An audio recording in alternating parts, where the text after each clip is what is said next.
Sa nakaraang video ay natapos tayo na kung saan ay gumamit ng kakaibang teknik ang ating bida at gumawa ng mga ilusyon ng kanyang sarili, at nang matapos na magawa ito ay agad naman na siyang sumugod at sinabi na wala ni isa sa kanila ang hahayaan niyang makaalis sa lugar na ito.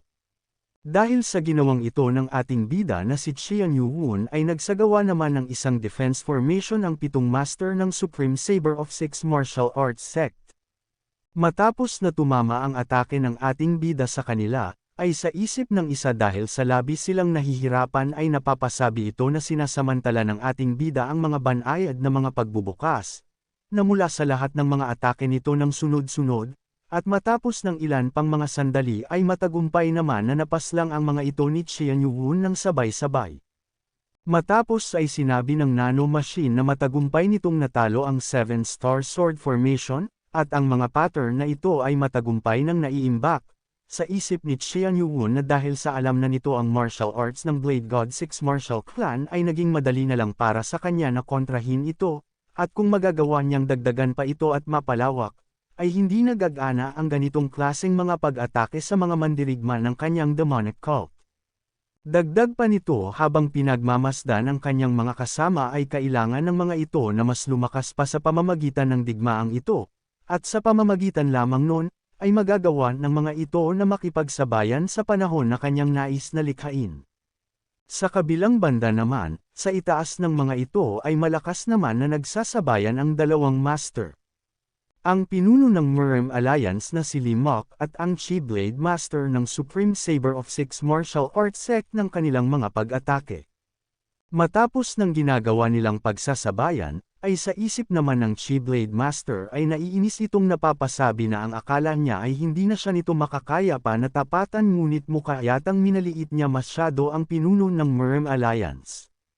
Dagdag pa niya na kailangan niyang tapusin agad ang pakikipaglaban niya dito at makipagtulungan ng puwersa sa mga 7 master upang kalabanan ang Demon Lord, ngunit bigla naman itong nagulat nang mapalingon ito sa kinaroroonan ng ating bida, dahil sa ang ating bida na si Qian Yuwon ay mukha yatang tinapos na ang pakikipaglaban sa mga ito. Dahil dito ay naiinis siya dahil sa hindi na nito pa magawang maramdaman ang mga enerhiya ng kanyang 7 master, kaya naman kung ganito ang kaso ay ang tangi na lamang nilang pagpipilian sa sitwasyon na ito ay ang bagay na iyon. Kaya naman dahil dito ay malakas siyang sumigaw at iniutos sa kanyang mga kasamahan na isagawa na ng mga ito ang kanilang ikalawang plano, na agad naman na sinang-ayunan ng kanyang mga kasamahan matapos na marinig ito, dahil dito ay nagulat naman ang ibang mga mandirigma ng Murem Alliance sa nakikita nilang pagbabago sa mga mandirigma ng Supreme Saber of 6 Martial Arts Sect. Matapos ng ilan pang sandali, ay ang lahat sa mga ito ay matagumpay ng nakapagbago ng kanilang mga anyo, dahil dito ay napasabi naman ang mandirigma na mukhang ang kanyang nakikita sa kanyang harapan ngayon ay ang blood reversal technique. Ngunit bigla naman siyang inatake nito habang sinasabi na huwag nitong ikinukumpara ang hindi kumpletong teknik na iyon sa kanilang teknik, dahil ang mayroon sila ay ang perpektong bersyon, at ito ay ang Reverse Blood Grand Divine Art. Napansin naman ng Heaven's Master ng Blue Heaven Society ang mga nangyayaring pagbabago ng mga ito. Kaya naman sa isip niya ay napasabi ito na mukhang ito na ang kanilang alas at napakatalino ng mga ito. At ang pagpapakita nito dito ay ibig sabihin lamang nito na ang sitwasyon ay hindi na pumapabor sa kanila, kaya naman sabi nito na ang kanilang kapatiran sa Blue Heaven Society ay hindi na din hahayaan na itago na lamang ang kanilang alas, matapos ay hinaypan nito ang isang instrumento bilang senyales sa kanyang mga kasamahan.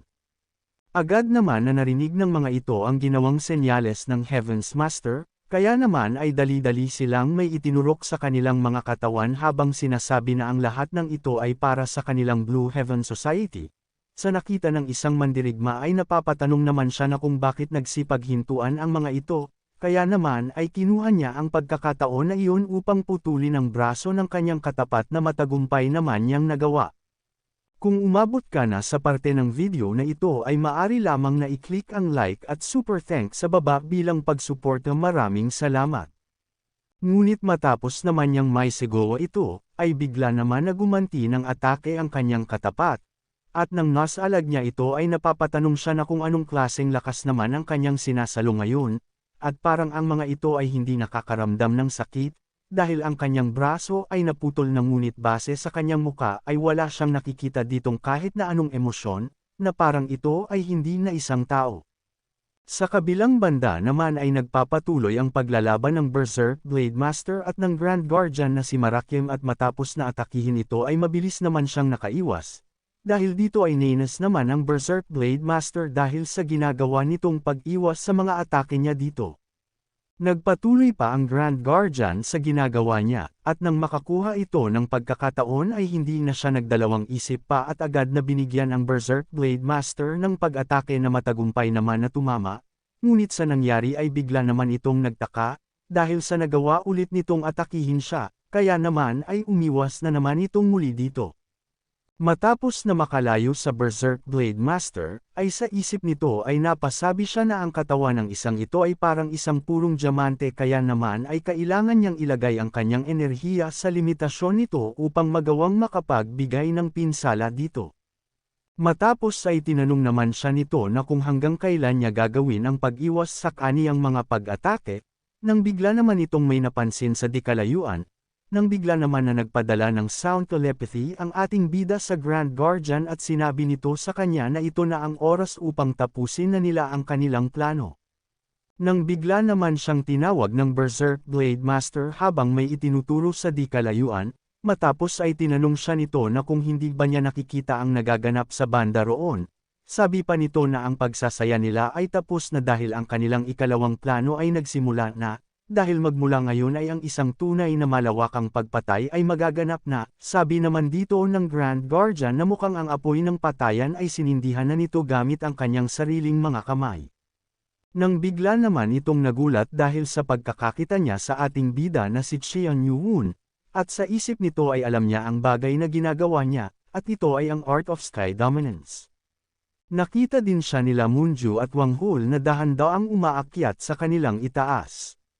Maging ang Heaven's Master ay hindi din makapaniwala dito at napapasabi na mukhang hindi na ito gumagamit pa ng kanyang inner energy upang makagawa ng mga paghakbang sa himpapawid. At ang ginagawa niyang ito ay nasa ibang level na parang siya ay lumilipad na sa kalangitan. Sa nangyayari ay napapatanong naman ang Chi Blade Master na kung ano naman kaya ang nais na gawin ng ating bida sa pag-akyat sa kanilang itaas.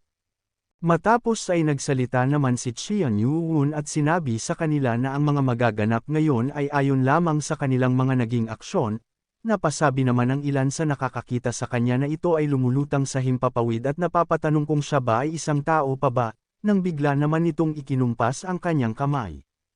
Matapos ay nagtaka naman ang mga mandirigma sa nangyayari sa kanilang paligid dahil sa yumayanig ng malakas ang kalupaan. Matapos ay nagsipaglutingan ang kanilang mga sandata, at umakyat sa himpapawid, dahil dito ay napasigaw naman ang Chi Blade Master at sinabihan ang mga ito na huwag silang matakot dahil sa sinusubukan lamang ng Demon Lord na mabitawan ang kanilang mga sandata, kaya naman ay kailangan nilang bigyan ito ng pansin upang mapawalang bisa. Ngunit mas tinindihan pa ng ating bida ang kanyang ginagawa. Kaya naman ay wala na silang nagawa pa at ang mga sandata na kanilang hawak-hawak ay lumutang na paitaas. Sa nakikitang ito naman ng mga masters ng Murem Alliance ay napapatanong sila na kung ito ba ay ang Flying Sword Technique at hindi maaring magawa niya ito, dahil ang lahat ng mga sandatang ito ay nasa ilalim ng kanyang pagkukontrol gamit ang Flying Sword Technique. Sa isip naman ng kanilang pinuno sa Murem Alliance ay hindi ito makapaniwala at napapatanong kung ito pa ba ay ang bagay na makakayang gawin ng isang tao. Matapos na may angat ang lahat ng mga sandata ay sinabihan nito ang nanomachine na magsagawa ng pag-target sa mga ito. Kaya naman dahil dito ay sinabi ng nanomachine na ang kanyang multi-lock-on system ay ini-activate na niya. Kaya naman dahil dito, ay sa pamamagitan ng pagtingin sa mga ito ay tinutukan ng ating bida ang mga tao na kanyang pupuntiryahin sa kanyang gagawin maramihang pag-atake, at hindi rin nagtagal ay natapos na siya sa kanyang ginagawa kaya naman sinabi nito sa kanila na ang kanilang huling bagay na masasaksihan, ay ang isa at tanging teknik na binigyan niya ng pangalan. Kaya naman kung gusto mo na masubaybayan ang ating kwento ay i-open mo lang ang notification bell pagkatapos mo na mag-subscribe.